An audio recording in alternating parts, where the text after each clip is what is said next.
In this lecture, we are going to understand the working principle as well as the construction of energy meter. Now, before going into the discussion, first we need to know what is the difference between power and energy. See, the difference is very simple. Multiply power with time, we will get energy. So, the unit of power is what? That is the active power, and whenever we are multiplying it with time, that means suppose hour, then our energy unit is watt hour. And whenever we are measuring large amount of energy, then it is kilowatt hour or kWh. Clear? Now, what is the function of energy meter? It records the power consumption of the load so that the power company can charge us the amount of our periodic energy consumption. That means it may be monthly or quarterly, in which manner the company charges us for our net consumption of electricity. So basically, energy meter is a recording device. Now the question arises, how does it records energy? The diagram that I have given here is a induction type energy meter. In this energy meter, there are two magnets, or better to say two electromagnets. One is called shunt magnet. This is the shunt magnet, this particular magnet. This is the shunt magnet, and these two are the series magnet. Okay, this one and this one. And the coils are there is called pressure coil, and these two are the current coil, just like the wattmeter. There is an aluminum disc. This is the aluminum disc. The function of the disc is rotates and registers the energy. Clear? This is the disc, or better to say rotating aluminum disc. This is the spindle on which axis the aluminum disc rotates. Now let us understand. See, the shunt magnet as well as the pressure coil is connected in parallel, and the series magnet or the series coil or current coil is connected in series. So from here we are getting some similarity with the wattmeter. This entire frame is made with silicon steel. Now what is the reason for that? The reason is silicon steel gives a good permeability to flow of magnetic flux. Clear? Now the question is how the disc rotates to record the energy. In electrical system, one thing always you have to keep in your mind, that to rotate anything we have to generate torque. This is the ultimate thing. So here the pressure coil and current coil both creates the torque, and that torque rotates the energy meter or the aluminum disc, to be specific. Now how does it happen? Whenever the current is flowing through this pressure coil towards load as well as current coil, then the shunt magnet and series magnet becomes a temporary electromagnet.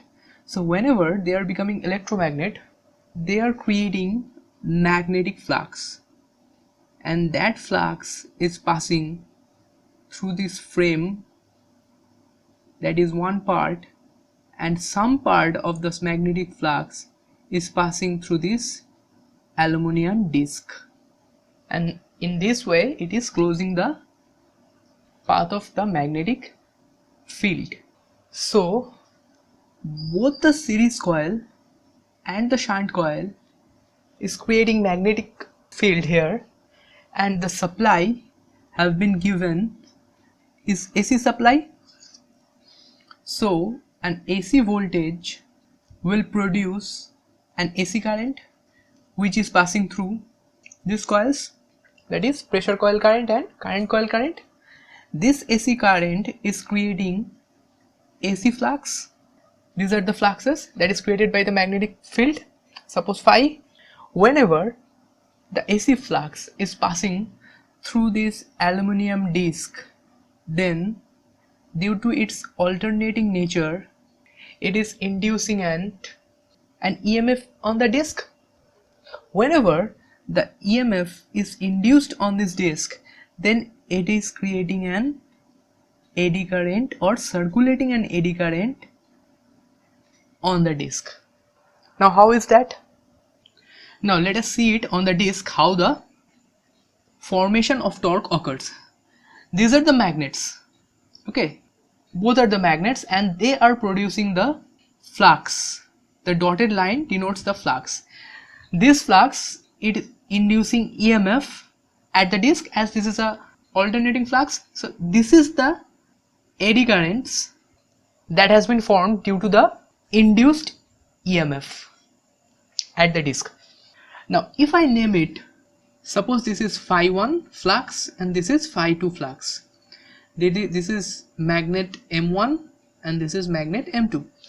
So this phi 1 flux is creating eddy current IE1 and this phi 2 flux is creating the eddy current IE2.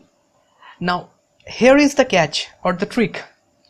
Flux phi 1 is creating the eddy current IE1 and the flux phi 2 is creating the eddy current IE2. Now here is the trick. See, phi 1 is interacting with IE2. This is phi 1 and it is interacting with the eddy current IE2 here. Similarly, flux phi 2 is interacting with the current IE1. This is IE1 current direction and this is flux phi 2. So phi 2 is interacting with IE1, then it is creating phi 1 and IE2 jointly creating a torque, that is tau 1, and phi 2 and IE1 is jointly creating a torque, that is torque tau 2, and these two torques are opposite to each other. When they are opposite to each other and they have a phase difference between them, so the disc will start to rotate in a direction resultant between the two fluxes tau 1 and tau 2.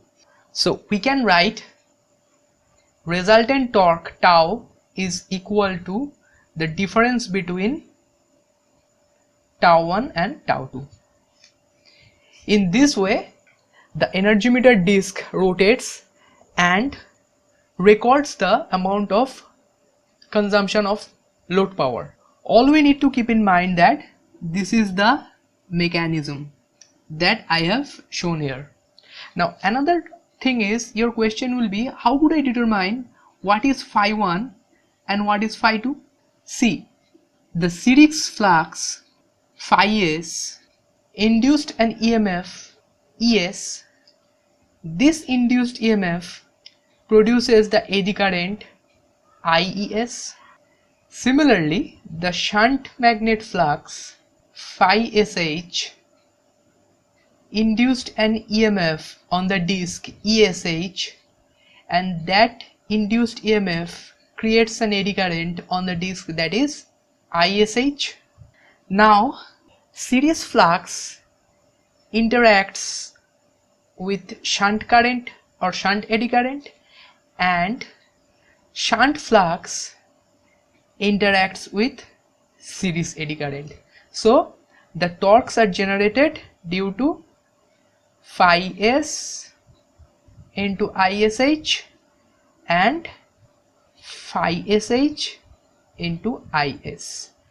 I have explained this thing here because in the main diagram I have just wrote here phi 1 and phi 2.